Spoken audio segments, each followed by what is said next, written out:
Kembali lagi di cerita Guchen. Buat yang suka cerita ini silahkan like dan share, buat yang belum subscribe, mau kapan subscribe-nya? Oke, kita langsung aja ke ceritanya. Semua diawali dengan perceraian. Bab 601-605. Aman-Ra ini juga relatif terkenal di UEA. Semua orang tahu bahwa warna kulit di UEA lebih gelap, tapi kulitnya relatif lebih bagus. Apalagi neneknya berdarah bangsawan Cartier, dan ibunya adalah orang Tionghoa perantauan dari Singapura. Ia merupakan ras campuran dari 3 negara. Meski kulitnya relatif gelap, fitur wajahnya masih sangat halus. Kulit perunggu murni, tetapi dari sudut pandang Guchen, dia terlihat cukup bagus dari segi fitur wajah, tetapi ketika lampu dimatikan di malam hari, dia tidak terlihat. Kedua orang itu bersembunyi di tempat tidur. Habibi, Habibi. Jangan tutup telepon, keluargaku membayar 500 miliar yuan untuk ladang minyak, 500 miliar yuan. Seru Amanla ketika Guchen tidak berbicara. Menurut nilai pasar saat ini, ladang minyak yang telah ditambang selama 4 tahun bernilai sekitar 2 miliar mata uang nasional Xia, dan ladang minyak yang telah ditambang selama 10 tahun dapat mencapai lebih dari 3 miliar. Berdasarkan perhitungan 3 miliar untuk satu ladang minyak, 500 ladang minyak setara dengan 1,5 triliun. Seluruh grup Gu yang ditambahkan tidak lebih dari ini. Ini setara dengan memberinya grup secara langsung. Pikirkan. Ya Tuhan, aku sangat menyukaimu. Melihat Guchen tetap diam, Amanla mulai menggodanya lagi, aku tahu kamu tidak menyukai warna kulitku. Aku bisa mengganti kulitku dan mengubahnya menjadi kulit putih. Guchen berkata dengan senyum tak berdaya, kamu bilang kamu adalah putri kepala UEA, kenapa kamu tidak menikah dengan pangeran suku lain, sehingga kedua keluargamu kuat? Setidaknya 2 kali lipat ukurannya. Tahukah kamu bahwa jika kamu menggangguku seperti ini, kamu sudah lupa apa yang ayahmu lakukan terakhir kali? Hei! Sinyalku tidak bagus, aku tutup telepon sekarang. Kita ngobrol nanti. Guchen sengaja menjauhkan teleponnya, menirukan suara yang terputus-putus. Lalu dia menutup telepon. Dia juga tidak mau makan nasi empuk. Ayah Amanla tidak mudah diajak main-main. Terakhir kali, karena menolak Amanla, dia menyuruhnya tinggal di rumah tanpa makan selama 3 hari. Teman baik, ayahnya membentuk pasukan tentara bayaran dan melakukan perjalanan melintasi lautan untuk membunuh Guchen.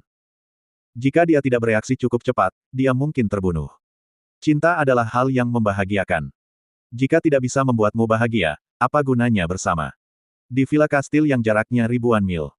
Seorang wanita berambut panjang berbaju merah duduk di meja rias dan membanting ponselnya ke atas meja. Sejujurnya, wanita ini memang cukup cantik, dengan hidung mancung dan sepasang mata yang sangat cerdas. Meskipun kulitnya berwarna perunggu, dia terlihat sangat cantik dan menawan. Cartier memiliki temperamen bangsawan yang serius, tetapi untuk wanita seperti itu, dia jatuh cinta pada Guchen pada pandangan pertama, dan dia juga menyatakan cintanya beberapa kali. Derajat obsesinya tak kalah dengan Illinois, ratu komunitas bisnis Milan. Didi. Ponsel di atas meja berdering, dan dia mengira Guchen lah yang tiba-tiba meneleponnya lagi. Tapi setelah melihat nomornya, ekspresi bahagianya langsung menghilang, dan dia menjawab telepon dengan tidak sabar, ada apa? Aku sudah memesan 2 tiket, ayo kita nonton film bersama malam ini. Suara pria terdengar, dengan tulus mengundangnya untuk keluar dan menonton film. Pria ini adalah pangeram dari pemimpin suku sebelah, namun dia sama sekali tidak tertarik pada pria tersebut. Selain berusaha menyenangkan dirinya sendiri, Amanla merasa bahwa dia tidak memiliki karakter yang seharusnya dimiliki pria. Pergi. Aku tidak tertarik, suasana hatiku sedang buruk. Amanra berteriak dengan marah tanpa sopan santun. Pria di ujung telepon mendengar bahwa dia sedang dalam suasana hati yang buruk dan berkata dengan cepat, siapa yang membuatmu marah? Aku akan mengirim orang untuk membunuhnya. Kamu sakit. Aku bilang itu tidak mungkin bisakah kamu berhenti menggangguku? Pada saat yang sama, dia berada di kolam renang pribadi yang jaraknya lebih dari 10 km dari Amanla. Seorang pria tampan sedang berenang di kolam renang. Setelah teleponnya ditutup oleh Amanla, dia tiba-tiba merasa sangat tidak bahagia. Pengurus rumah tangga di sebelahnya memegang jubah mandi dan menundukkan kepalanya dan berbisik pelan, kalau begitu Putri Tessa mengundangmu untuk makan malam-malam ini, maukah kamu pergi? Aku tidak punya waktu. Aku tidak menginginkan siapapun kecuali Amanla. Kenyataannya mungkin orang yang kamu benci dikatakan tidak berharga, tapi kamu mungkin tidak tahu kalau dia hanyalah manusia. Itu tidak berharga bagi Anda, tetapi bagi orang lain itu adalah harta karun di telapak tangan Anda. Kembali ke Villa Yu Huatai. Hujan turun dengan deras, jadi Guchen tidak ingin memasak hari ini. Dia hanya terus bersandar di ambang jendela dan melihat pemandangan di luar. Merokok sendirian di luar dan tidak berbicara. Saudaraku, ada apa? Pada saat ini, suara Bairuohan datang dari belakang, memegang selimut kecil dan dengan lembut meletakkannya di bahunya. Ahem. Tapi Bai Ruohan terus terbatuk, dia buru-buru menutup mulutnya dengan erat dengan tangannya. Saat dia melepasnya, tangannya berlumuran darah. Kamu. Gu Chen menoleh dan melihat ke telapak tangan Bai Ruohan, apakah kondisimu kambuh lagi? Tidak apa-apa, suhunya mungkin terlalu dingin dalam beberapa hari terakhir, jadi tubuhku tiba-tiba terasa sedikit tidak nyaman. Bai Ruohan berkata dengan tubuh yang sedikit lemah. Dia segera mengangkat tangannya dan menyentuh dahinya, yang terasa panas. Ayo masuk. Gu Chen membantunya berjalan masuk. Bai Ying, yang sedang makan di sebelahnya, tampak curiga saat melihat ini, ada apa? Saudari Han Han, kamu tidak terlihat baik. Ayo, biarkan aku memberinya perawatan akupuntur. Kata Gu Chen dengan marah. Aku tahu ini. Kamu tahu itu. Bai Ying menarik mereka berdua ke kamarnya. Saudari Han Han, silakan duduk dulu. Setelah mengatakan itu, dia berlari keluar pintu lagi, mengambil batu hitam di pot bunga, dan kembali ke kamar. Apa yang kamu lakukan dengan batu? Gu Chen meliriknya dan berkata dengan marah. Bai Ying berkata dengan wajah misterius, kamu tidak mengerti, apakah kamu benar-benar berpikir ini adalah batu biasa? Kalau tidak, mengapa orang-orang itu mengejarku? Dia mengeluarkan seekor kupu-kupu dari belakang, segera kupu-kupu itu terbang ke ujung hidung Bai Ruohan dan berhenti di situ. Kupu-kupu yang indah sekali. Tapi sebelum Bai Ruohan menyentuhnya, dia pingsan pada saat berikutnya. Apa yang terjadi? Apa yang kamu lakukan? Gu Chen juga melihat kupu-kupu itu hinggap di ujung hidung Lin Xiyu, kamu benar-benar meracuninya. Dia hendak mengusir kupu-kupu itu, tetapi Bai Ying dengan cepat meraih pergelangan tangan Gu Chen, jangan bergerak, jika kupu-kupu itu pergi, dia akan bangun. Saudari Han Han terlahir dengan tubuh yang dingin. Batu ini dapat membantu menyerap sedikit udara dingin di tubuhnya. Setelah mengatakan itu, Bai Ying memegang batu itu. Seketika, dia melihat itu batu hitam berubah menjadi warna bening. Saat dia melakukannya, aliran udara samar dari batu melayang ke tubuh Bai Ruohan. Baru setelah warna batunya berubah dari bening menjadi hitam sedikit demi sedikit, Gu Chen menyadari bahwa kulit Bai Ruohan jauh lebih baik sekarang. Tadinya dia demam ringan, tapi sekarang suhu tubuhnya normal dan denyut nadinya normal. Oke. Gu Chen meraih pergelangan tangan Bai Ruohan dan menoleh untuk melihat Bai Ying dengan kaget, bagaimana caramu melakukannya? Batu jenis apa ini? Pernahkah Anda mendengar bahwa setelah kematian, orang-orang berjalan melewati dunia bawah dan melewati jembatan Naihe dan akhirnya menyaksikan kehidupan mereka di depan batu Sansheng, lalu meminum sup Mengpo. Bai Ying meletakkan batu itu di telapak tangannya dan berkata dengan lembut. Saat ini saya hanya mengontrol sedikit efeknya. Saya belum tahu berapa banyak energi yang dikandung batu ini. Gu Chen mengambil batu itu dan melihatnya. Dia benar-benar bisa melihat ke dalam batu itu. Sepertinya ada detak jantung. Dari luar, batu itu tampak gelap dan tidak terlihat menonjol, tetapi jika dilihat di bawah cahaya, ada denyut yang mirip dengan detak jantung di dalamnya. Batu ini hidup. Gu Chen berkata dengan ekspresi terkejut di wajahnya, tidak mungkin, batu memiliki 3 kehidupan. Tidak ada novel yang berani kamu menulis seperti ini, siapa yang kamu coba takuti? Bai Ying merebut kembali barang-barang itu, ketidaktahuan. Apakah Anda benar-benar berpikir bahwa semua yang Anda lihat adalah gambaran sebenarnya dari dunia ini? Banyak hal yang jauh lebih luar biasa daripada apa yang Anda lihat. Saya pikir Anda melihatnya. Anda sangat berpengetahuan, tapi Anda juga seorang orang yang rabun dekat. Oke, kamu benar, lalu jaga batumu, jangan sampai dicuri orang lain. Gu Chen melambaikan tangannya. Dia tampak tidak tertarik pada batu itu.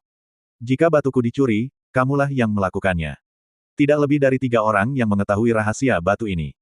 Jika sesuatu terjadi padaku, kamu tidak dapat melarikan diri. Bai Ying berkata dengan bangga sambil mendengus.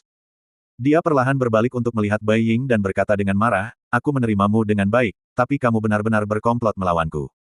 Bukankah itu hanya pecahan batu? Bahkan jika itu bisa menyembuhkan penyakit, itu masih sepotong batu. Selain itu, ini tidak dapat disembuhkan.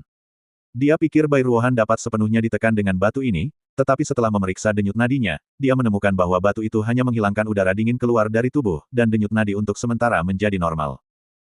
Ini seperti jika Anda mengidap kanker dan meminum jenis analgesik yang Anda minum saat rasa sakitnya tidak nyaman, itu hanya akan membuat Anda menghilangkan sakitnya untuk sementara, hanya mengobati gejalanya tetapi bukan akar penyebabnya. Bai Ying masih menganggap benda ini seperti harta karun. Jika penyakit Bai Ruohan bisa disembuhkan, itu sudah cukup untuk menarik perhatiannya, tapi sekarang sepertinya tidak lebih dari itu. Apa menurutmu ini penyakit lain? Masalah sisa pembuluh darah bawaan selalu menjadi masalah. Kalau bisa disembuhkan dengan batu ini, akan mudah. Bai Ying mengerucutkan bibirnya karena marah. Sudah berapa lama kamu berlatih pengobatan? Kamu benar-benar dapat melihat bahwa dia dilahirkan dengan pembuluh darah yang patah. Apakah ada trik yang cerdik? Gu Chen menatapnya dan berkata dengan lembut. Secara umum, pengobatan Tiongkok adalah pengetahuan yang sangat diperlukan ketika bepergian keliling dunia. Hal pertama yang harus dipelajari oleh banyak orang yang berlatih seni bela diri adalah pengobatan Tiongkok. Ketika Anda pasti terbentur dan terluka di luar, Anda dapat merasakan denyut nadi Anda sendiri jika Anda mengetahui keterampilan medisnya. Saat ini sama saja, tetapi siapapun yang berlatih seni bela diri perlu mempelajari pengobatan Tiongkok. Tetapi jika Anda dapat melihat sekilas bahwa Bai Ruohan dilahirkan dengan tubuh dingin dengan sisa denyut nadi, itu hanya berarti dia keterampilan medisnya tidak buruk. Saya telah berlatih pengobatan selama bertahun-tahun sejak saya berumur 6 tahun. Pastinya tidak ada cara untuk menyembuhkannya, tetapi jika penyakit ini distabilkan dengan menggunakan cacing gu, saya tahu cara untuk memasukkan sejenis cacing ke dalam tubuhnya. Cacing gu memiliki gigi sulung. Ini memiliki efek anestesi. Anda dapat mencobanya, tetapi ada efek sampingnya. Bai Ying merentangkan tangannya dan berkata.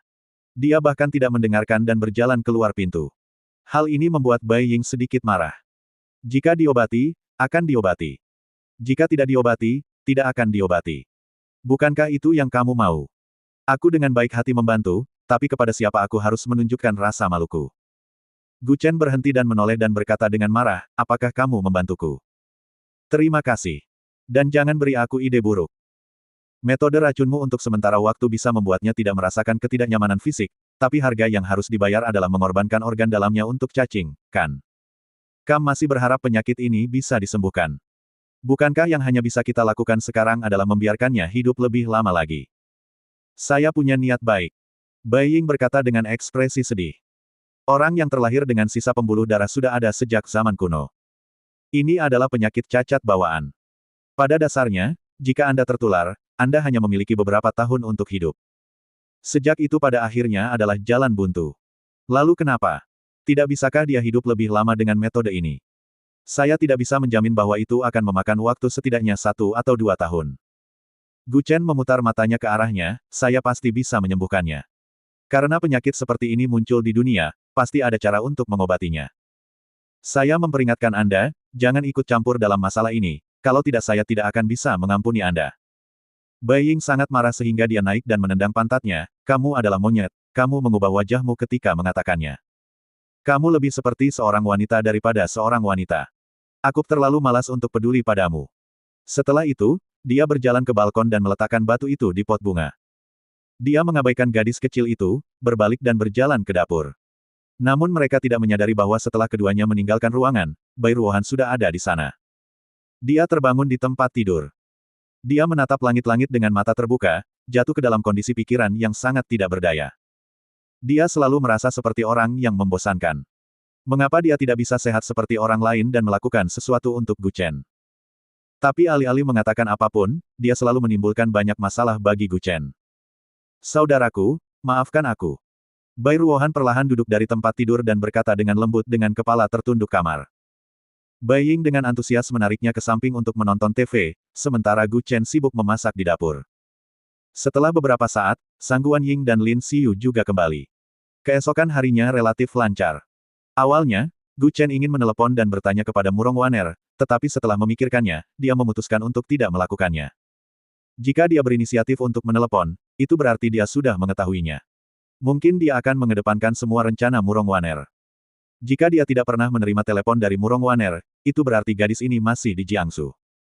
Pada hari ini, di dalam ruang keamanan, Gu Chen sedang bersandar di kursi dengan menyilangkan kaki dan merokok, sementara Wang Hu dan yang lainnya sedang bermain bunga emas di sampingnya. Saudara Chen, saya sudah memberi Anda kartu, datang dan bermain. Wang Hu melihat bahwa suasana hatinya sedang tidak baik dan berteriak dari samping. Dia melirik pria itu dan berkata dengan marah, hei, kamu baru saja mendapat gaji dan kamu sangat khawatir dengan uang di sakumu. Wang Hu tersenyum. Oke, jika kamu ingin belajar, belajarlah berjudi. Gu Chen memutar matanya ke arahnya dan perlahan duduk tegak, sepertinya jika aku tidak menunjukkan keahlianku hari ini, kamu mengira berjudi itu sangat mudah. Kemarin lusa saya memenangkan 3.600 yuan di kasino di Chengnan, Jiangsu. Apakah ada kasino di Chengnan? Gu Chen berkata dengan lembut, tertegun sejenak. Ya. Konon pemiliknya adalah orang Asia Tenggara, dan Tuan Bao pernah mengurusnya sebelumnya. Baru-baru ini, Tuan Bao sibuk pergi berbisnis obat-obatan, dan kemudian dia memindahkan semua tempat itu. Saudara Chen, bagaimana kalau kamu pergi bersamaku kapan-kapan? Dengan keahlianmu, aku tidak merasakan tekanan apapun untuk melewatinya. Jika kamu bisa menghasilkan ratusan ribu sehari, saudara-saudara bisa hidup bahagia bersamamu. Wang Hu berkata dengan ekspresi kejam di wajahnya. Tapi pukulan punggung Gu Chen bermulut keras dan berteriak di depan wajahnya, aku memperingatkanmu, lebih baik jangan berjudi. Xiao Yiqing, jika kamu ingin memenangkan uang di sana, kamu pasti akan kalah. Jika tidak ada yang lain, saya baru-baru ini mempelajari beberapa trik dari seorang ahli, dan saya dijamin mendapat untung. Sekarang Anda berinvestasi, dan ketika saya menghasilkan uang, saya akan membayar Anda kembali dengan harga tinggi. Kartu-kartu itu dibagikan kepada Gu Chen. Saat dia menyentuh kartu ini, dia merasakan ada yang tidak beres. Hah! Gu Chen meremas kartu itu dengan jarinya. Saudara Chen, jika kamu kalah dalam permainan ini, bisakah aku pulang kerja lebih awal hari ini? Wang Hu mengangkat alisnya dan berkata sambil tersenyum buruk, saat aku menghasilkan uang di sana malam ini, aku pasti akan menghormatimu nanti. Dia adalah kapten di sini. Sebelum Gu Chen datang, dia berhak datang terlambat dan pulang lebih awal. Lagi pula, tidak ada orang di bawah yang berani melaporkannya. Tapi Gu Chen berbeda. Dia adalah tunangan CEO. Dia bisa keluar dari perusahaan hanya dengan satu kalimat. Kamu bahkan tidak bisa menang dariku, kenapa kamu masih ingin pergi ke kasino malam ini? Kata Gu Chen sambil tersenyum tipis. Wang Hu menepuk dadanya dengan ekspresi percaya diri di wajahnya, tidak mungkin, kartuku adalah. Melihat bahwa dia akan membocorkan rahasia, dia dengan cepat menelan bagian kedua kalimatnya. Haha. 3 as, 3 as. Saudara Chen, apa kabar? Kamu akan kalah kali ini, kan? Ketika Wang Hu membalik kartunya, dia menemukan ada 3 as, yang sedikit mengejutkan Gu Chen. Hei, kartunya cukup bagus. Lan Wancheng, yang berada di samping, juga duduk dengan penuh minat, ini seharusnya menjadi kartu terbesar, bukan? Pernahkah kamu tersesat? Kartu-kartu di meja kartu, tidak ada yang lebih besar dari yang lain, semuanya saling menekan. Seperti yang dikatakan Gu Chen, dia membalik kartunya, dan yang ditampilkan adalah kartu terkecil di kartu itu, 2, 3, 5. Bukan hanya kartu terkecil, tetapi juga jenisnya berbeda. Hah! Wang Hu memandangnya dengan heran dan berkata, tidak masuk hitungan, yang ini tidak masuk hitungan. Segera setelah itu, satu kartu lagi dibagikan satu sama lain. Untuk mencegah kesalahan, satu kartu lagi dibagikan. Wang Hu meletakkan ponselnya di depannya. Ketika dia melihat ini, dia tidak bisa menahan tawa, hei, ponsel baru. Mendengar ini, dia tersenyum sedikit bersalah, ya, saya baru saja membelinya. Setelah satu kartu dibagikan, Wang Hu mengambilnya lagi dan melihatnya. Itu adalah 3678 kartu dengan jenis yang sama. Saudara Chen, ayo buka kartunya. Gu Chen membalik kartunya tanpa berpikir, 7, 8, 9, siram. Tepat pada waktunya untuk memerasmu lagi. Bagaimana ini mungkin? Wang Hu masih tidak yakin. Dia dengan cepat mencoba 2 kali lagi, tetapi Gu Chen tidak bisa berbuat lebih atau kurang. Dengan tangannya yang mantap, dia menjadi lebih besar darinya. Kalah dan kalah saja. Ketika saudara Chen sedang berjudi, Anda mungkin belum belajar cara bermain kartu. Lan Wancheng berkata sambil tersenyum bercanda. Gu Chen perlahan mengeluarkan sebatang rokok dari tasnya, menyalakannya dan terkekeh, jangan hanya mengandalkan teknologi tinggi. Otak manusia akan selalu lebih pintar dari mesin. Di depan Raja Qian yang asli, ada kamera di mana-mana, dan Anda bahkan tidak dapat melihatnya mengganti kartunya. Terlebih lagi, kartu yang dibuat khusus seperti milik Anda memerlukan ponsel untuk ditukar. Apakah menurut Anda ada peluang menang di kasino? Ah, Chen. Saudara Chen, kamu bisa melihatnya. Wang Hu segera merasa lebih bersalah. Ponsel dan kartunya dibuat khusus. Letakkan saja ponsel di depan Anda lalu bagikan kartunya. Anda dapat meminta sebanyak yang Anda mau, dan Anda juga dapat mengontrol beberapa pemain lain. Meskipun Anda tidak mengatur kartu dan hanya membagikannya dengan santai, dengan ponsel di depan Anda, kartu Anda akan lebih baik daripada pemain lain seorang master. Saat Anda bertemu seseorang yang sangat pandai berjudi, apapun yang Anda gunakan, apapun yang Anda lakukan, tidak ada gunanya. Adapun penipuan Anda, sebaiknya Anda singkirkan sesegera mungkin. Kalau mau untung, harus cari jalan. Itu tertulis di hukum pidana. Pergi dan lihat sendiri. Gu Chen menarik napas dalam-dalam dari rokoknya dan berkata dengan lembut. Semakin lembut kata-katanya, semakin kuat kekuatannya. Wang Hu sangat ketakutan hingga seluruh tubuhnya gemetar. Wang Hu jelas 10 tahun lebih tua darinya, Tapi di depan Gu Chen, dia sering dimarahi seperti adik kecil. Aku mengerti. Saudara Chen mengajariku pelajaran yang benar, aku tidak akan berani melakukannya lagi. Wang Hu menunduk dan berkata dengan lembut. Gu Chen juga menepuk pundaknya, oke. Saat kamu bisa bertahan di tanganku, mari kita bicarakan hal lain.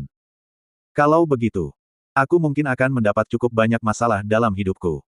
Mulut Wang Hu bergerak sedikit dan dia tersenyum canggung. Pada saat ini, seorang penjaga keamanan muda masuk dari pintu, Saudara Chen, di sana. Ada seorang wanita di luar mencarimu. Keindahan yang sangat indah.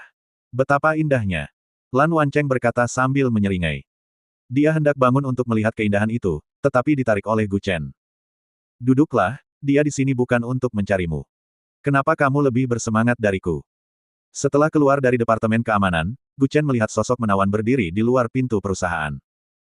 Sosok ini terasa sangat familiar baginya, tetapi setelah lama mencari di benaknya, dia tidak dapat menemukan orang yang sesuai. Siapa ini? Gu Chen berbisik, lalu berjalan keluar dari pintu perusahaan, dan semua orang di ruang keamanan merasa iri.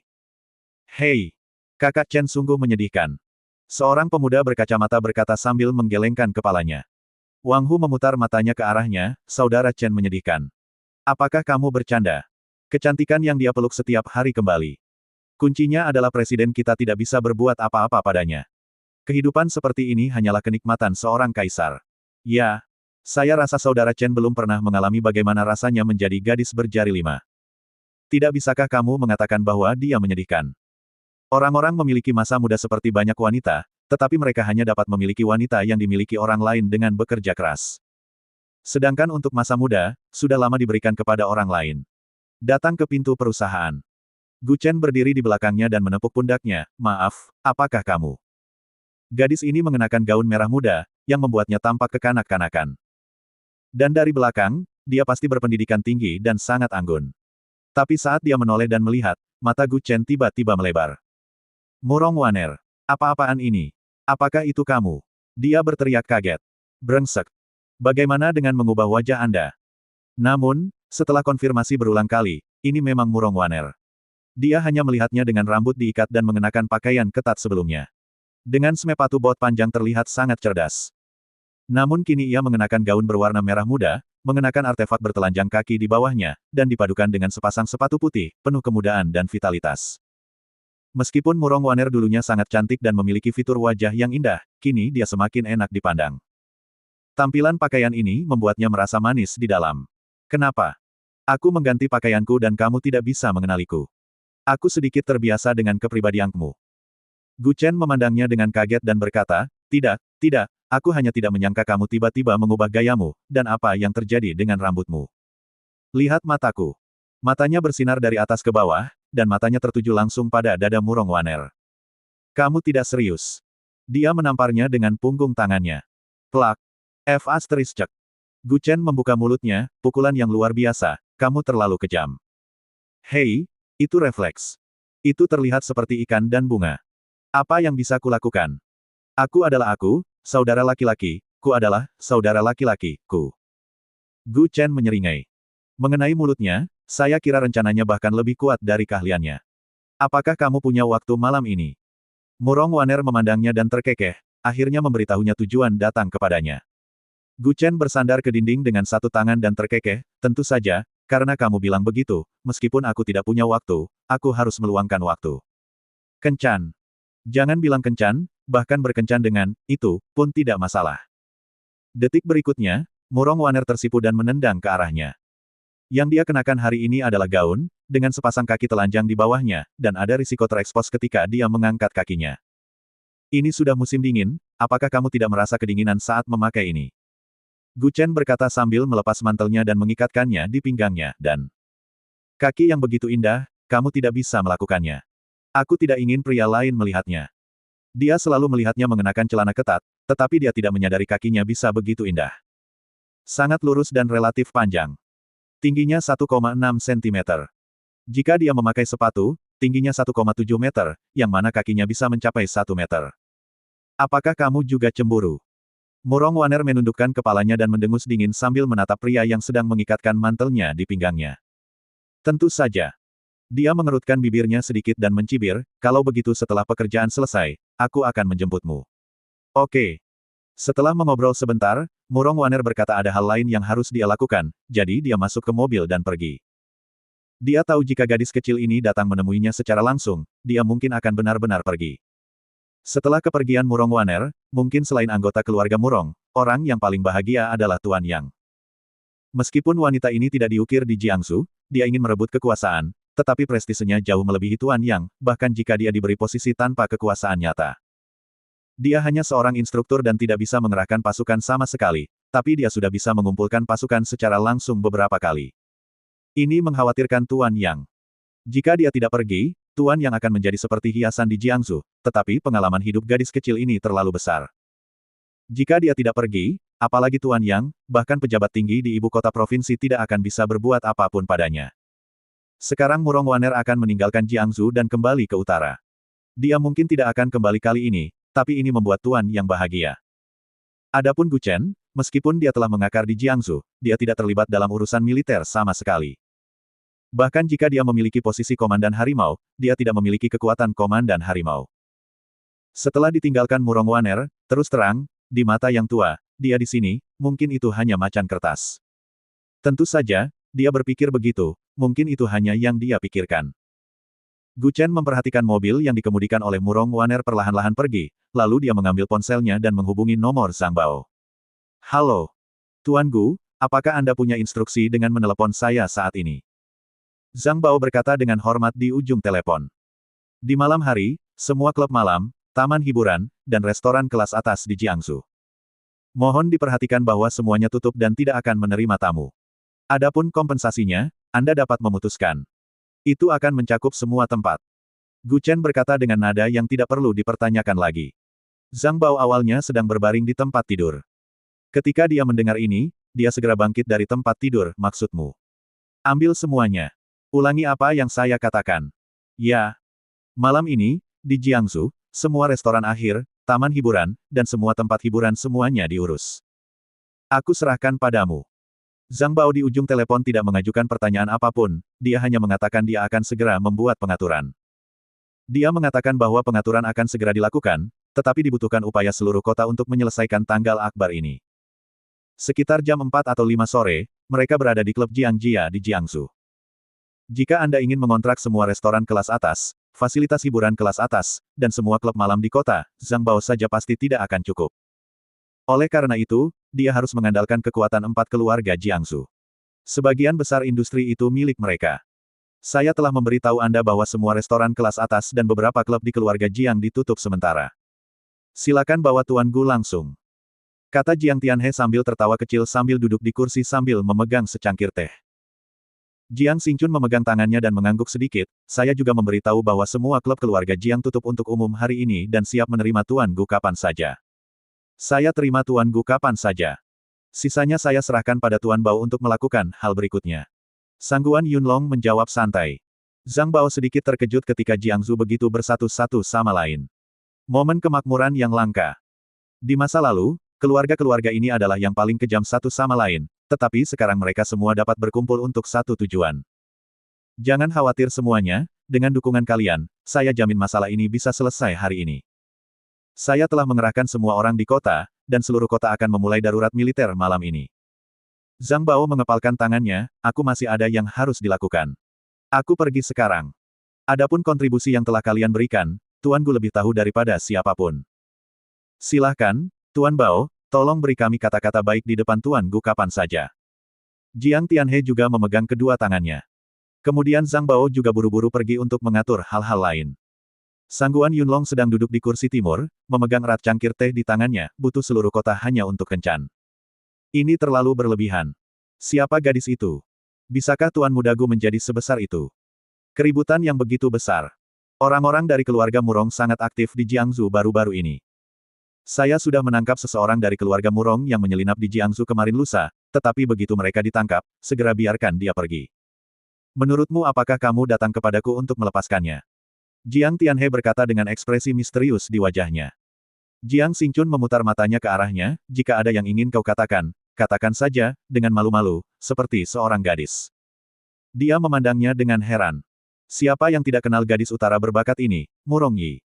Bahkan anak-anak pun bisa melafalkan Jingle, Bairuyue di selatan, Murong Yi di utara. Dua wanita berbakat mengendalikan perekonomian utara dan selatan. Meskipun Jiangsu sangat berisik sekarang, jika Bairuyue ingin mengganggu pembangunan ekonomi Jiangsu, itu akan lebih mudah daripada siapapun. Salah satu dari dua wanita ini dapat mempengaruhi pembangunan negara. Keluarga Murong dan keluarga Bai bisa mati, tapi kedua wanita ini tidak boleh mati. Negara tidak akan membiarkan Anda mati. Kematian Anda akan berdampak besar pada perekonomian baik di utara maupun selatan. Puluhan ribu perusahaan akan tutup karena mereka tidak bisa mendapatkan tanda tangan dari kedua orang ini. Perekonomian bisa kembali 10 tahun lalu dalam 1 bulan. Alasan keduanya begitu terkenal adalah karena dalam lingkup wilayah hukumnya, perusahaan besar dan kecil hanya mengenal nama dan tulisan tangannya. Sama seperti di utara. Jalur utama jalur sutra memerlukan dokumen bea cukai. Tanpa tanda tangan pribadi Murong Yi, bahkan jika Raja Surga datang, orang dari luar tidak akan diizinkan masuk dan orang dari dalam akan diizinkan keluar. Bahkan Tuan Murong tidak memiliki tanda tangannya untuk digunakan. Banyak perusahaan dan penanggung jawab penyeberangan perbatasan hanya mengenali tulisan tangan dan kata sandi Murong Yi. Inilah kekuatannya, dia sudah mengendalikan segala sesuatu dalam lingkup pengaruhnya. Jika ada yang berani menyentuh keluarga Murong, puluhan ribu perusahaan akan bangkrut besok pagi karena Murong Yi mengabaikan pekerjaan. Meskipun Murong Yi telah mendorong perekonomian kerajaan Xia, kekuatan dan status keluarga Murong juga telah mencapai tingkat kemakmuran yang belum pernah terjadi sebelumnya. Hal ini pasti akan menimbulkan ketidakpuasan yang kuat. Keluarga Murong Anda sangat luar biasa, mengapa Anda masih membutuhkan 9 keluarga bangsawan di ibu kota kekaisaran? Jadi hubungan antara keluarga Murong dan ibu kota tidak begitu baik tahun ini. Di masa lalu, saya hanya bisa mendengar nama Murong Yi dalam rumor, tapi saya tidak menyangka dia benar-benar akan datang ke Jiangsu. Bisakah Jiang Xingchun dan Sangguan Yunlong tidak bersemangat? Ya. Mungkin hanya ada satu orang yang bisa membuat Nona Murong datang ke Jiangsu secara langsung. Jiang Tianhe berkata dengan lembut dengan tangan di belakang punggungnya. Jiang Xingchun menggaruk kepalanya dan berseru, kamu tidak ingin mengatakan itu untuk Tuan Muda Gu, kan? Lalu jika Murong Yi dan Tuan Muda Gu berkumpul, pendukung kita akan kuat. Tapi, Sangguan Yunlong menamparkan kepalanya, bagaimana bisa untuk Tuan Muda Gu? Pasti untuk Nona ketiga. Jika kamu memikirkannya dengan hati-hati, tanggal yang pantas bagi Gu Chen untuk melakukan upaya besar untuk berperang dengan seluruh kota sudah cukup untuk menunjukkan rasa hormatmu. Keluarga Murong seharusnya menjadi satu-satunya yang layak untuk tindakan sebesar itu. Artinya, malam ini mungkin kencan antara Nona Murong ketiga dan Tuan Gu. Jiang Xingchun menutupi kepalanya dan berseru, luar biasa. Luar biasa. Tuan Muda Gu sebenarnya memiliki hubungan dengan keluarga Murong. Koneksi ini sangat kuat. Sebelumnya, mereka hanya tahu bahwa identitas Murong Waner tidak sederhana. Bahkan Tuan yang mengangguk di depannya dan tidak berani mengatakan kata-kata kasar, tetapi mereka tidak menyangka bahwa dia berasal dari keluarga paling berkuasa di dunia. Utara. Tidakkah menurutmu ini terlalu menonjolkan diri? Bagaimana jika keluarga Murong membalas dendam? Bisakah keluarga Jiangsu kita menahan kemarahan keluarga bangsawan? Tidakkah kamu memikirkan hal ini? Sangguan Yunlong mengerutkan kening dan berkata dengan suara yang dalam. Pikirkan. Tidak ada yang perlu dipikirkan, tapi Saudara Yunlong, Anda harus memikirkannya dengan hati-hati. Bagaimanapun, Sangguan Ying Anda tinggal di rumah orang lain sekarang. Anda harus membiarkan dia sukses secepat mungkin, Tuan Gu juga banyak wanita. Jiang Xingchun tertawa terbahak-bahak. Jiang Tianhe tidak bercanda dengannya, tetapi sangat serius, Saudara Yunlong benar, masalah ini harus ditanggapi dengan serius. Karena Tuan Gu ingin berkencan, maka kita akan melakukan yang terbaik. Bekerja sama dia jika memungkinkan. Cobalah untuk menyelesaikan masalah ini secepat mungkin. Saat berkencan, orang-orang dari keluarga kami atau bahkan seluruh kota benar-benar bekerja sama. Ini cukup luar biasa untuk dibanggakan seumur hidup. Jiang Xingchun menggelengkan kepalanya tanpa daya dan berkata, saya menyesal. Saya menyesal karena saya tidak memiliki anak perempuan lagi. Bersambung.